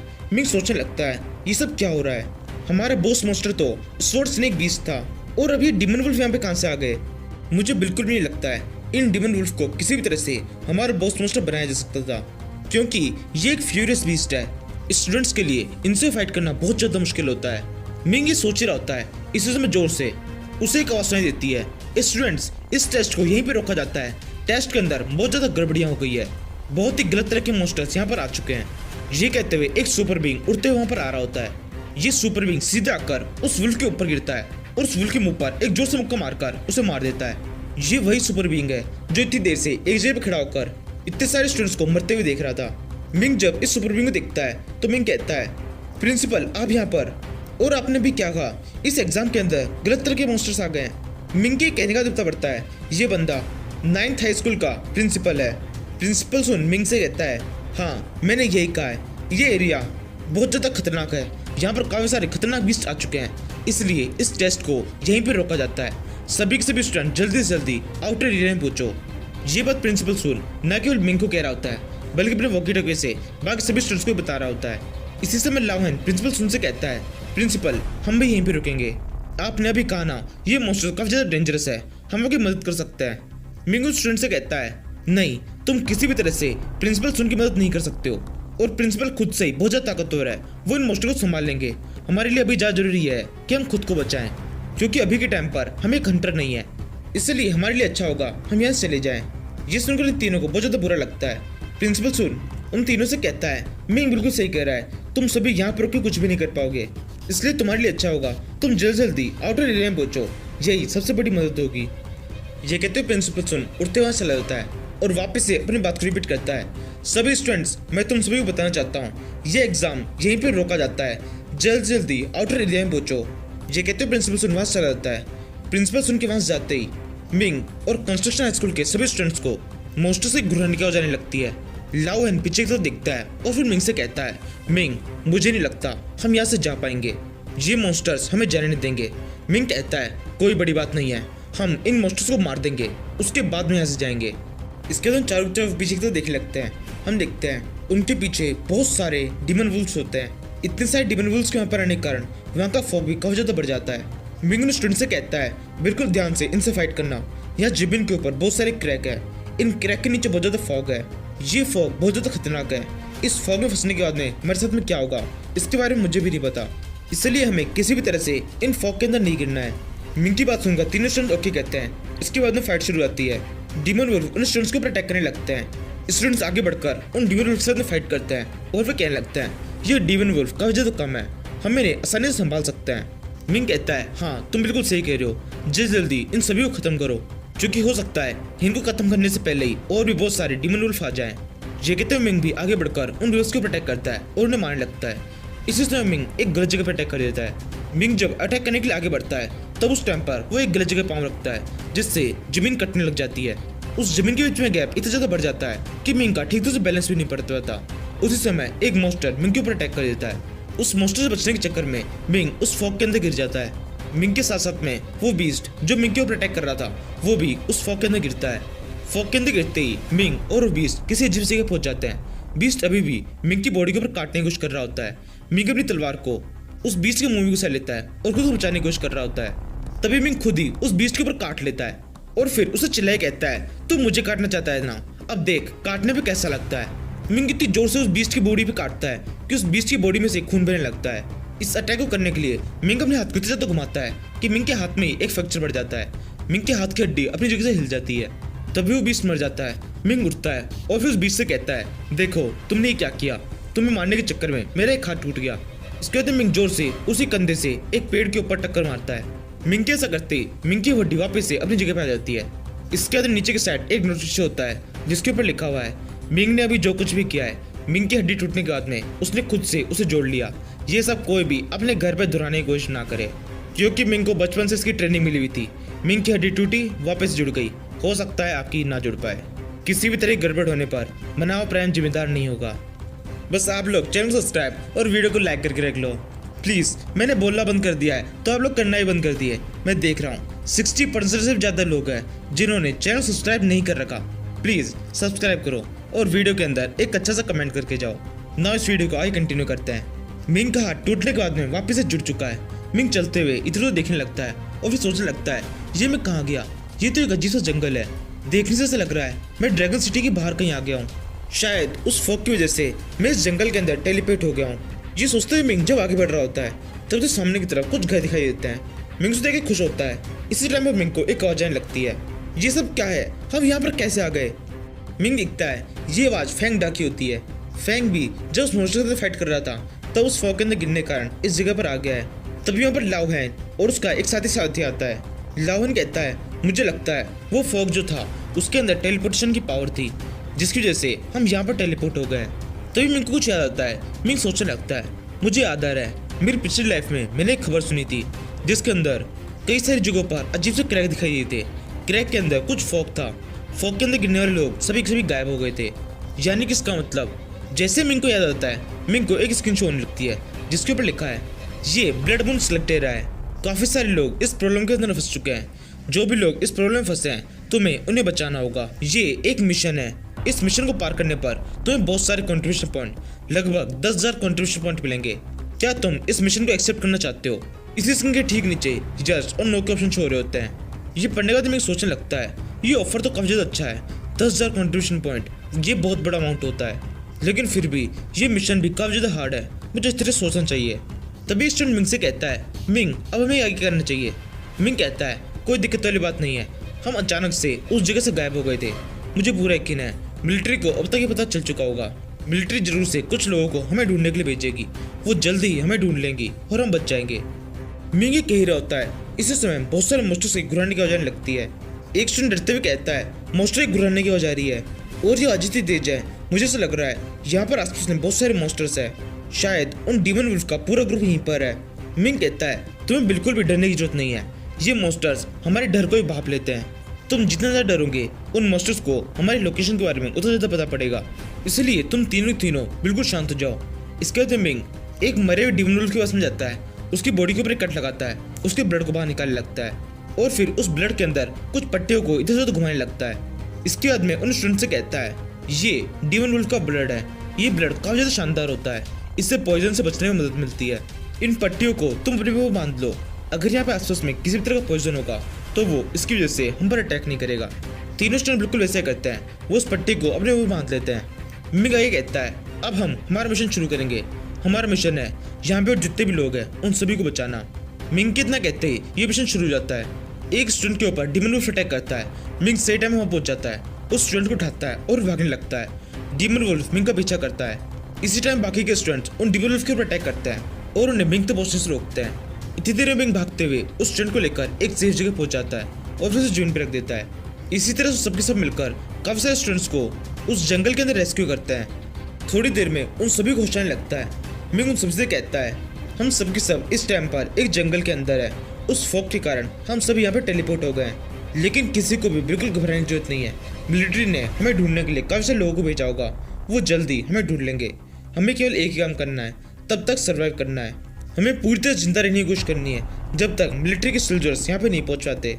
अगर तुम सबके सब मेरी बात को ध्यान से सुनोगे, साथ में काम करोगे और सभी स्ट्रेटेजीज को सही तरह से फॉलो करोगे तो हम यहाँ पे सर्वाइव कर पाएंगे। मिंग ये सब लेक्चर कर ही रहा होता है, इसी देर में एक वुल्फ मिंग के ऊपर अटैक कर देता है। मिंग चिल्ला के उन सभी स्टूडेंट से कहता है जल्दी से यहाँ से भागो, इस वुल्फ को मैं देखता हूँ। सभी स्टूडेंट भागना शुरू कर देता है। मिंग तुरंत अपनी तलवार घुमाता है और उस वुल्फ को मार देता है। फिर मिंग वापस से उन सभी स्टूडेंट को पकड़ता है और उन सभी को शांत करने लगता है। इसके बाद मिंग सोचता है जैसे जैसे टाइम बीतता जाएगा ये वुल्फ और ज़्यादा तेजी से और ज़्यादा संख्या में हमारे ऊपर अटैक करेंगे। हम गिनती में काफ़ी ज़्यादा कम है, इस तरह से तो ज़्यादा देर तक सर्वाइव नहीं कर पाएंगे। यहाँ पर सर्वाइव करने का एक ही तरीका है, जितने भी स्टूडेंट्स यहाँ पर है उन सभी को एक जगह पर इकट्ठा किया जाए। लेकिन इसमें भी एक दिक्कत है, ये जंगल बहुत ज़्यादा बड़ा है। इस जंगल के अंदर वो स्टूडेंट्स कहाँ पर है इसके बारे में हमें कुछ भी नहीं पता है। अगर हम सबके सब इधर उधर बिखर कर उन स्टूडेंट्स को ढूंढने के लिए चले गए तो वो हमारे ऊपर एक करके अटैक करेंगे और हम सभी को मार देंगे, कोई भी नहीं बच पाएगा। और वही दूसरी तरफ हम सबके सब साथ में रहते हैं तो बाकी सत्य को ढूंढना बहुत ज़्यादा मुश्किल हो जाएगा। हम ज़्यादा लोगों को इकट्ठा नहीं कर पाएंगे, यानी कि इसका मतलब हमें कोई ऐसी चीज़ चाहिए जिससे बाकी के सारे स्टूडेंट्स अपने आप ही हमारी तरफ आ जाएं। इस टाइम पर हम एक अंधेरे जंगल के अंदर है जिसके अंदर बाकी जितने भी स्टूडेंट्स हैं वो सारे बहुत ज़्यादा डरे हुए हैं। क्या चीज़ है कि उन स्टूडेंट्स को हिम्मत मिले और वो हमारी तरफ आने की कोशिश करें, उन्हें पता लग जाए कि हम कहाँ पर हैं। इसी समय मिंग को एक आइडिया देता है। मिंग अब बाकी साथियों से कहता है जल्दी से कुछ सूखी लकड़ियों को इकट्ठा करके एक जगह पर बहुत तेज आग लगा दो। आग के कारण बहुत ज़्यादा धुआं होगा और बहुत ज़्यादा लाइट होगी। उस लाइट को और धुएं को देखकर सभी स्टूडेंट्स यहाँ पर आ जाएंगे। कम से कम उन्हें पता तो लग ही जाएगा हम कहाँ पर है। मिंग ये कहता है। इसके बाद में सारे स्टूडेंट एक बहुत तेज आग जला देते हैं। मिंग का ये प्लान काम भी करने लग जाता है। हम देखते हैं दूर कहीं पर एक स्टूडेंट बैठा होता है जिसे वो लाइट दिखाई देती है। वो उस लाइट को देख कहता है यहाँ का नज़ारा कितना अच्छा है, वहाँ पे लाइट चमक रही है। उसी समय स्टूडेंट को समझ में आता है वहाँ पे लाइट चमक रही है, यानी कि इसका मतलब वहाँ पे कोई है जो कि मॉन्स्टर नहीं है। इसके बाद में हमें कुछ और स्टूडेंट्स को दिखाते हैं जो कि भागते हुए कहीं जा रहे होते हैं। ये स्टूडेंट भागते हुए सिटी की तरफ जा रहे होते हैं। सिटी यहाँ से बहुत ज़्यादा दूर है। तभी इन स्टूडेंट्स की नज़र पीछे की तरफ उस आग की तरफ पड़ती है जिसका धुआं और लाइट काफ़ी ऊंचाई से दिखाई दे रही है। उस लाइट को देखकर इन स्टूडेंट्स को भी काफ़ी ज़्यादा अच्छा लगता है। वो तुरंत सिटी की तरफ जाना बंद कर देते हैं और उस आग की तरफ भागने लगते हैं। इसके बाद में अगले सीन में काफ़ी सारे स्टूडेंट्स उस जगह पहुँचते हैं। वहाँ पे 3-4 जगह पर आग लगी होती है। मिंग उन स्टूडेंट्स के पहुँचने पर उन सबसे कहता है मुझे लगता है तुम सबके सब काफ़ी ज़्यादा थके हुए और भूखे होंगे। हमारे पास में यहाँ काफ़ी सारा खाना है। जो भी वुल्फ हम पर अटैक करने के लिए आए थे हमने उन सभी को मार दिया और उन्हीं को पका लिया। तुम इनमें से कुछ भी खा सकते हो। आग के कारण वहाँ पे काफ़ी ज़्यादा धुआं फैला होता है। धुएं के बीच में दिखाई दे रहा होता है कोई बहुत बड़ा चीज़ है जो कि उनकी तरफ आ रही है। उस बड़ी चीज़ को देखकर लाओ हैन मिंग से कहता है मिंग वहाँ देखो, वहाँ क्या है। थोड़ा अलग टाइप का मॉन्स्टर दिखाई दे रहा है। मिंग उस तरफ देखता है, वहाँ पर कोई मॉन्स्टर नहीं होता है। मिंग का दोस्त जूफिक्स और मिंग की क्लास के सारे स्टूडेंट्स उस तरफ से आ रहे होते हैं। जूफिक्स मिंग को देख के कहता है मिंग मैं भी आ गया। तो भी जूफिक्स देखता है वहाँ बहुत सारे स्टूडेंट्स हैं। जूफिक्स मिंग से आया कहता है मिंग तुमने इतने स्टूडेंट्स को इकट्ठा कैसे किया। मिंग कहता है तुम मुझे क्या समझते हो, बहुत नाम है मेरा। जूफिक्स कहता है तो तुम्हें क्या लगता है मेरा काम है, मेरे पीछे देखो कितने सारे स्टूडेंट्स मेरे पीछे पीछे आए। मिंग कहता है जूफिक्स बहुत अच्छे, इन्हें देख के पता पड़ रहा है कि सबके सब तुम पे कितना भरोसा करते हैं, तुम्हारे पीछे पीछे यहाँ तक आ गए। जूफिक्स धीरे से मिंग के कान पे कहता है ये सब मुझे भरोसा नहीं करते, मैंने इन सभी से एक छोटा सा झूठ कहा है। मैंने इनसे कहा मेरे एक अंकल है जो कि मिलिट्री के अंदर काम करते हैं। उन मिलिट्री के अंकल ने मेरी बॉडी के अंदर एक चिप को लगाया है जिसकी मदद से वो मुझे कहीं भी ट्रैक कर सकते हैं। मेरे अंकल को अब तक पता चल चुका होगा कि मैं वहाँ से गायब हो चुका हूँ। वो जल्दी मिलिट्री को हमें ढूंढने के लिए भेजेंगे। मिलिट्री उड़ती हुई किसी हेलीकॉप्टर के अंदर यहाँ पे आती होगी। जैसे मैंने इन स्टूडेंट्स को ये सब कहा ये सब के सब मेरे पीछे लग गए, इसी वजह से ये सब के सब मेरी हर बात को मान रहे हैं। ये सुनकर मिंग बहुत खुश जाता है। मिंग तुरंत कोई खाने की चीज़ उठाता है और उसे जूफिक्स को देते हुए कहता है क्या बात है, बहुत शानदार झूठ बोला तुमने, तुम्हारे दिमाग की तो दाद देनी पड़ेगी। लो अब इसे खाओ, अपनी पावर को अच्छी तरह से बढ़ाओ क्योंकि हो सकता है यहाँ पर हमें एक बहुत खतरनाक फाइट करनी पड़े। और साथ ही एक बात को अच्छी तरह से याद रखना, जैसे ही तुम अपना खाना खत्म कर लो तुरंत अपने मुंह पर एक मास्क लगा लेना क्योंकि यहाँ पर चारों तरफ एक फॉग उड़ रहा है। इस फॉग की वजह से काफ़ी सारे हेल्थ इशू हो सकते हैं। तभी स्टूडेंट मिंग से पूछने लगता है मिंग वेस्ट सिटी यहाँ से ज़्यादा दूर नहीं है, सिटी की लाइट्स यहीं से दिखाई दे रही है, हम वहाँ पे क्यों नहीं जा रहे, हम अभी तक यहाँ पे क्यों बैठे हैं। बेकार में मिलिट्री का इंतजार करने के बजाय हम खुद ही वहाँ पे जा सकते हैं। मिंग कहता है नहीं हम ऐसा नहीं कर सकते, अभी काफ़ी ज़्यादा रात हो रही है, यहाँ से सिटी कम से कम 10 किलोमीटर दूर है, चारों तरफ बहुत ज़्यादा अंधेरा है, वुल्फ हर जगह फैले हुए हैं। अगर हम यहाँ से आगे बढ़ेंगे तो हो सकता है कहीं से भी कोई भी वुल्फ हमारे ऊपर अटैक कर दे, यानी कि इसका मतलब सिटी की तरफ जाना अभी मरने के बराबर होगा। इसी तरह से मिंग और उन सभी के बीच में बातें चल रही होती है। तभी थोड़ी देर में घास के पीछे पीछे कुछ वुल्फ की आंखें दिखाई देने लगती है। मिंग उन सभी स्टूडेंट्स से कहता है, सब के सब तैयार हो जाओ, मुझे कुछ गड़बड़ लग रही है। इसी समय जोर जोर से वुल्फ्स की चिल्लाने की आवाज आने लगती है। सभी स्टूडेंट जल्दी से खड़े हो जाते हैं और फिर कहने लगते हैं, वुल्फ्स आ गए हैं, उन्होंने शायद हमें घेर लिया है और अब वो किसी भी समय हम पर अटैक करेंगे। ये सुनकर एक दूसरी स्टूडेंट रोना शुरू कर देती है। वो कहती है, हम सबके सब मरने वाले हैं, अभी तो मेरी उम्र ही क्या है, मैं इतनी जल्दी मरना नहीं चाहती। यही सेम बात लाओएन भी अपने मन में सोच रहा होता है। वो सोचता है, ये लोग सही सोच रहे हैं, अगर इन वुल्फ्स ने हम पर अटैक कर दिया तो इस जंगल के अंदर उनसे फाइट करना बहुत ज़्यादा मुश्किल होगा। ये पूरी तरह से उनका इलाका है, वो संख्या में कितने ज़्यादा होंगे इसका भी कुछ भी पता नहीं है, थोड़ी बहुत कैजुअलिटीज तो होगी। तभी मिंग उन सभी की हिम्मत बढ़ाने लगता है और उन सबसे कहता है, बिल्कुल भी घबराने की बात नहीं है। क्या तुम सभी को याद नहीं, टीचर वेन ने बताया था ये ब्लड मून वुल्फ बिल्कुल भी ताकतवर नहीं होते हैं, इन्हें अटैक्स को डॉज करना आता है, लेकिन आगे से अटैक करने में ये थोड़े से वीक रहते हैं। अगर हम सबके सब सही तरह से अटैक करेंगे, एक अच्छा सा फॉर्मेशन बना के रखेंगे, तो ये वुल्फ हमारा कुछ भी नहीं बिगाड़ पाएंगे। इस बात पे जूफिक्स भी मिंग को सपोर्ट करने लगता है। वो कहने लगता है, मेरा दोस्त मिंग बिल्कुल सही कह रहा है, इस जगह पर टेलीपोर्ट होने से पहले और टेलीपोर्ट होने के बाद भी मैंने बहुत सारे वुल्फ्स को अपने हाथों से मारा है। वो सच में बहुत ज़्यादा कमजोर थे। अगर हम डरेंगे नहीं, उन वुल्फ्स का डट के सामना करेंगे तो उन्हें हरा देंगे। इसी समय उन वुल्फ्स के भगने की आवाज आने लगती है। लाओएन मिंग से कहता है, वुल्फ्स आ रहे हैं। मिंग कहता है, बिल्कुल भी घबराओ मत, अब मेरे पास में एक अच्छा प्लान है, प्लान को फॉलो करो। ये कहते मिंग सोच रहा होता है, ये सब कुछ बिल्कुल भी काम नहीं कर रहा है, स्टूडेंट्स के अंदर बिल्कुल भी हिम्मत नहीं आ रही है, मुझे किसी भी तरह से कुछ करना होगा ताकि इनके अंदर थोड़ा बहुत मोरल में इंक्रीज आए। इसी समय हम दो स्टूडेंट्स को देखते हैं जो कि वहाँ पे कहीं खड़े होते हैं। उनके ऊपर की तरफ से कुछ आता हुआ दिखाई देता है। जब वो चीज़ नीचे गिरती है तो पता पड़ता है वो उनमें से किसी एक स्टूडेंट की लाश होती है। ये देखकर जो स्टूडेंट्स पहले से डरे हुए थे वो और भी ज़्यादा डर जाते हैं। इसी समय एक साइड से वुल्फ अटैक करते हैं। कंस्ट्रक्शन हाई स्कूल के दोनों स्टूडेंट्स आगे बढ़कर उस वुल्फ को मार देते हैं। तभी जूफिक्स मिंग के पास में आता है और उससे कहता है, अटैक शुरू हो चुका है, अभी वुल्फ धीरे धीरे आ रहे हैं, स्पीड बढ़ने लग जाएगी, बताओ अब हमें क्या करना चाहिए। अगर तुम मेरी बात मानो तो हम इन सभी स्टूडेंट्स को यहीं पे छोड़ देते हैं, 9th हाई स्कूल के स्टूडेंट्स को लेकर यहाँ से भाग जाते हैं और कोशिश करते हैं जितना हो सके उतनों को बचा सकें और जल्द जल्दी सिटी पहुँच जाएं। मिंग जब जूफिक्स की बात सुनता है तो मिंग को एक आइडिया आता है। मिंग जोर से लाता है, 9th हाई स्कूल स्टूडेंट्स सब के सब एक जगह पर इकट्ठा हो जाओ। मिंग के तंग कहते ही 9th हाई स्कूल के सभी स्टूडेंट एक लाइन के अंदर इकट्ठा हो जाते हैं। फिर मिंग उन सभी से कहता है, तुम सभी को एक टेक्निक सिखाई दी थी, 100 स्वॉर्ड स्किल, हमें उसी का यहीं पे यूज करना है। स्टूडेंट बिना कुछ सोचे मिंग की बात को मान जाते हैं। वो तुरंत अपनी तलवार घुमाते हैं। उनके ऐसा करने से जो वुल्फ सामने की तरफ से उन पर अटैक करने के लिए आ रहे थे वो सब के सब एक साथ मर जाते हैं। ये सब कुछ बाकी स्टूडेंट देख रहे होते हैं। वो देख के सोचते हैं, ये 9th हाई स्कूल के स्टूडेंट्स सबके सब एक जगह इकट्ठा होकर फाइट कर रहे हैं, हमें भी बिल्कुल ऐसा ही करना चाहिए। जैसे वो स्टूडेंट ये सोचते हैं, कुछ ही सेकंड्स में सभी स्टूडेंट्स का एक ग्रुप बन जाता है। सभी स्टूडेंट्स अपने अपने स्कूल के हिसाब से अपने अपने ग्रुप बना लेते हैं और मॉन्स्टर्स के ऊपर अटैक करने लगते हैं। मिंग का प्लान काम करना शुरू हो जाता है। जो स्टूडेंट्स अभी कुछ सेकंड पहले डरे हुए थे उन सभी के बीच में अब एक कंपटीशन शुरू हो जाता है। वो सबके सब पूरी तरह से आगे बढ़कर पूरे जोश से साथ में उन वुल्फ्स के साथ में फाइट करने लगते हैं। ये देखकर जूफिक्स मिंग से कहता है, मिंग क्या बात है, तुम्हारा प्लान काम कर रहा है, सबके अंदर हिम्मत आ गई है, अब मुझे लगता है हम आज की रात आसानी से सर्वाइव कर जाएंगे। मिंग कहता है, नहीं इतना आसान नहीं होगा। ये कहने का तो मिंग सोचने लगता है, काश वो मॉन्स्टर यहाँ पर ना आए। मिंग ये सोचता ही है, इतने में वो मॉन्स्टर आ जाता है। ये एक व्हाइट रंग का बड़ा सा वुल्फ होता है। वो वुल्फ सीधे मिंग की तरफ बढ़ता है और मिंग को घूरने लगता है। तभी वुल्फ अपना मुंह खोलता है, उसके मुंह में से अजीब सा फॉग बाहर निकलने लगता है और चारों तरफ काफी तेजी से फैलने लगता है। इतने घने फॉग को देखकर सारे स्टूडेंट बहुत ज्यादा डरने लगते हैं। वो कहने लगते हैं, वुल्फ किंग यहाँ पर आ चुका है, अब हम सभी के सब मारे जाएंगे, इसको हम किसी भी तरह से नहीं मार सकते हैं। मिंग सोचने लगता है, मुझे कुछ गड़बड़ लग रही है, ये वुल्फ देखने से थोड़ा डरा हुआ सा लग रहा है, मुझे बिल्कुल समझ में नहीं आ रहा है ये किस चीज से डरा हुआ है। हम यहाँ पर इतने स्टूडेंट्स हैं, ये वुल्फ चाहें तो एक बार में अटैक करके हम सभी को मार सकते हैं, लेकिन ये ऐसा नहीं कर रहे, मुझे समझना होगा ये करना क्या चाहते हैं। ये सोचने वाले मिंग उस वुल्फ को थोड़ा ध्यान से देखने लगता है। उस वुल्फ के एक साइड के अंदर एक तलवार पहले से घुसी हुई होती है। वो वुल्फ पहले से ही बहुत बुरी तरह से घायल होता है।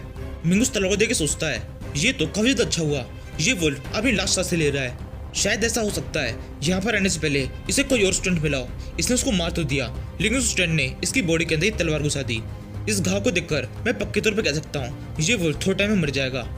ये सोचने वाले मिंग सभी स्टूडेंट्स से कहता है, स्टूडेंट्स बिल्कुल भी घबराने की जरूरत नहीं है, इस वुल्फ किंग को ध्यान से देखो, इसकी बॉडी के अंदर एक तलवार घुसी हुई है, ये किसी भी समय मर सकता है, हमें केवल यहाँ पे थोड़ी देर सर्वाइव करना है। जैसे ही वुल्फ किंग मर जाएगा बाकी के वुल्फ भी बहुत ज्यादा कमजोर हो जाएंगे। जिसमें को जूफिक्स भी मिंग को सपोर्ट करता है। वो कहने लगता है मिंग बिल्कुल सही कह रहा है, हम इस वुल्फ को खत्म कर सकते हैं। और वैसे भी ये वुल्फ आधा तो मर ही चुका है, आधा हम मार देंगे। इन वुल्फ्स के अटैक में ऐसा कुछ भी नहीं है जो हमें डरा सके। जूफिक्स की ये बातें जैसे वुल्फ को समझ में आती है, वो वुल्फ जोर से घुराता है और फिर उछल के मिंग के ऊपर अटैक कर देता है। मिंग पीछे की तरफ कूदकर उस अटैक को डॉच करने की कोशिश करता है, लेकिन पूरी तरह से डॉच नहीं कर पाता। उस वुल्फ का पंजा मिंग की बॉडी के ऊपर पड़ जाता है और मिंग की बॉडी में से खून बहने लगता है। ये देखकर मिंग कहता है ये तो काफी ज्यादा तेज है। इसलिए वुल्फ फिर से मिंग की तरफ भागता है और मिंग के पास में आकर अब जोर से उसके ऊपर अपनी ब्रेथ छोड़ता है। मिंग इस ब्रेथ के अंदर बहुत बुरी तरह से फंस जाता है। इस फॉग के कारण मिंग की आंखों के सामने कुछ भ्रम्स पैदा होने लगते हैं। वो वुल्फ जो कि अभी मिंग के बराबर का था, उसका साइज एकदम से काफी ज्यादा बड़ा दिखाई देने लगता है। मिंग को अब वो बीस्ट बहुत ज्यादा डरावना दिखाई दे रहा है। इसी समय बहुत सारे वुल्फ उन सभी स्टूडेंट्स के ऊपर अटैक कर देते हैं। जूफिक्स आगे बढ़कर उन वुल्फ्स के साथ फाइट करता है और फिर कहता है मिंग कहाँ हो तुम? बहुत सारे वुल्फ इस साइड से अटैक कर रहे हैं। मिंग अभी भी पूरी तरह से खोया हुआ होता है, वो उस भ्रम के अंदर फंसा होता है। मिंग के मन में उस वुल्फ के लिए थोड़ा सा डर बैठ जाता है। फिर मिंग एकदम से थोड़ा खुद को शांत करता है और फिर कहने लगता है मैं इससे बिल्कुल भी डर नहीं सकता हूँ। बहुत सारे स्टूडेंट्स हैं जिनको मुझे बचाना है। अब चाहे कुछ भी हो जाए मैं इस वुल्फ को मारूंगा, चाहे इसके बदले में मैं मरी क्यों ना जाऊं। ये सोचेगा तो मिंग वापस से अटैक की पोजीशन में आकर उस वुल्फ की तरफ अटैक करने के लिए भागता है। इसी समय जोर से एक आवाज सुनाई देती है, ए बीस्ट मर जा। ये कहते हुए ऊपर की तरफ से कोई आता है। एक बहुत बड़ा पत्थर सीधे आकर उस बीस्ट के मुंह पे गिर जाता है और उस बीस्ट के मुंह से खून बहने लगता है। फिर वो बीस्ट उछल के कहीं दूर जाके गिर जाता है। उसकी बॉडी में घुसी हुई तलवार बाहर निकल जाती है। मिंग देखता है प्रिंसिपल सुन यहाँ पर आ चुका है। प्रिंसिपल मिंग से कहता है मिंग अब तुम्हें बिल्कुल भी सेक्रीफाइस करने की जरूरत नहीं है, जाओ खुद को बचाओ। प्रिंसिपल देखकर मिंग बहुत खुश होने लगता है। मिंग सोचने लगता है प्रिंसिपल यहाँ पर आ चुका है, अब ये बड़ी आसानी से इन सभी बीस्ट को मार देंगे, बिल्कुल भी डरने की बात नहीं है अब। इसी समय दो बीस्ट प्रिंसिपल के ऊपर अटैक कर देते हैं। प्रिंसिपल केवल अपना एक हाथ घुमाता है, उसके हाथ जैसे ही उन बीस्ट के मुंह पे पड़ते हैं, बीस्ट की पूरी बॉडी गायब हो जाती है, उनकी बॉडी के चिथड़े उड़ जाते हैं। इतनी देर में वो वुल्फ किंग भी वापस खड़ा हो जाता है। वो प्रिंसिपल सुन की तरफ देखकर घुराने लगता है। प्रिंसिपल सुन जोर से उछलता है और उससे कहता है भूखा है ले ये खा। ये कहते प्रिंसिपल सुन एक जोर से मुक्का उस वुल्फ किंग के ऊपर मारते हैं। वुल्फ किंग सही टाइम पे साइड में होकर उस अटैक को डॉच कर लेता है। प्रिंसिपल सुन का मुक्का जमीन पर गिर जाता है, जमीन के ऊपर दरार पड़ जाती है। प्रिंसिपल वापस से उस वुल्फ की तरफ देखते हैं और उसको कहते हैं तेरी स्पीड काफी ज्यादा तेज है, लेकिन ये वाला अटैक बिल्कुल मिस नहीं होगा। ये कहते हुए प्रिंसिपल एक जोरदार मुक्का उस वुल्फ किंग के पेट की ओर मार देता है। वुल्फ किंग से पीछे तक खिसक जाता है। फिर वो वुल्फ किंग प्रिंसिपल को देखकर जोर से घुराने लगता है। प्रिंसिपल उछल के उस वुल्फ किंग के पास में आता है और उसके मुंह पर एक जोरदार लत मार देता है। प्रिंसिपल की ये किंग उस वुल्फ किंग के मुंह पर बहुत जोर से पड़ती है। इस किक के बाद में प्रिंसिपल को लगता है वुल्फ किंग मर चुका है। वो सोचने लगते हैं इसे हराना तो काफी ज्यादा आसान था। तभी मिंग चिल्लाए कहता है अभी वो मरा नहीं है, ध्यान से देखिए। ये सुनकर प्रिंसिपल सुन वापस से उस बीस्ट को देखने लगते हैं, लेकिन तब तक काफी देर हो चुकी होती है। वो बीस्ट एक जोरदार थप्पड़ प्रिंसिपल सुन के मुंह पे मारता है। इस थप्पड़ से प्रिंसिपल सुन जोर से उछल जाते हैं और मिंग के पास में गिरते हैं। मिंग जल्दी से प्रिंसिपल को उठाने लगता है और फिर सोचने लगता है ये वुल्फ किंग तो बहुत ज्यादा ताकतवर है, बिल्कुल मर ही नहीं रहा। प्रिंसिपल सुन ने इसके ऊपर कितने खतरनाक अटैक किए हैं। तभी प्रिंसिपल थोड़ा ठीक तरह से खड़ा होता है और फिर मिंग से कहता है मिंग इन सभी स्टूडेंट्स को लेकर यहाँ से चले जाओ, तब तक के लिए इन सभी बीस्ट को मैं यहीं पे रोकता हूँ। मिंग कहता है लेकिन प्रिंसिपल आपकी बॉडी के ऊपर काफी सारे घाव लग चुके हैं, हम आपको ऐसे अकेले छोड़े कैसे जाएं? प्रिंसिपल कहता है ये घाव तो कुछ भी नहीं है, मेरी बॉडी के अंदर अभी भी काफी ज्यादा एनर्जी है, मैं इसका सामना कर सकता हूँ। मिंग कहता है नहीं आप नहीं कर सकते हैं, कहीं आपको कुछ हो गया तो। तभी प्रिंसिपल मिंग को धक्का देता है और उसे कहते हैं मेरे को कुछ भी हो जाए इससे तुम्हारा कोई लेना देना नहीं है, तुम केवल एक स्टूडेंट हो, मेरी बात को मानो और यहाँ से चले जाओ। प्रिंसिपल ये कह रहा होता है। इतनी देर में वुल्फ अपना अगला टारगेट करता है। वुल्फ अपने दोनों पूंछें यूज करके प्रिंसिपल सुन के दोनों हाथों को बांध देता है और फिर उस प्रिंसिपल को अपनी तरफ खींचने लगता है। प्रिंसिपल सोचने लगता है ये वुल्फ मुझे अपनी तरफ खींच रहा है, अपने पास बुलाकर मुझ पर अटैक करेगा, लेकिन मेरे पास में इस चाल का जवाब है। ये कहते हुए प्रिंसिपल कोई स्किल को यूज करने और अपने हाथ के अंदर एनर्जी को स्टोर करने लगते हैं और फिर जैसे ही उस वुल्फ के पास में पहुंचते हैं अपने एक हाथ को उस वुल्फ की पूंछ में छुड़ाकर उसके मुंह पर एक जोर से मुक्का मारते हैं और जोश चिल्लाते हैं डिसेंड मैजिक पिस्टल। जब ये कहते हुए प्रिंसिपल सुन के मुक्का उस बीस्ट के मुंह पे पड़ता है, वहाँ बहुत तेज धमाका हो जाता है, चारों तरफ आगे आग फैल जाती है, बहुत तेज लाइट दिखाई देती है। प्रिंसिपल सुन का इतना जोरदार मुक्का पड़ने के बाद भी वो वुल्फ मरता नहीं है, लेकिन वो वुल्फ काफी ज्यादा बुरी तरह डर जाता है। अपने सारे वुल्फ्स को लेकर वो वहाँ से भाग जाता है।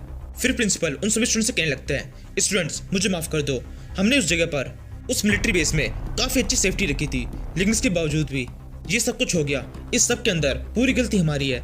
वैसे एक प्रकार से देखा जाए तो ये किसी की गलती नहीं है, ये केवल एक एक्सीडेंट है जो कि होता रहता है, लेकिन तुम सभी ने जिस तरह से इस टाइम को सर्वाइव किया और अभी तक इन मुश्किलों का सामना किया, इससे मुझे तुम सबके ऊपर बहुत ज्यादा गर्व है।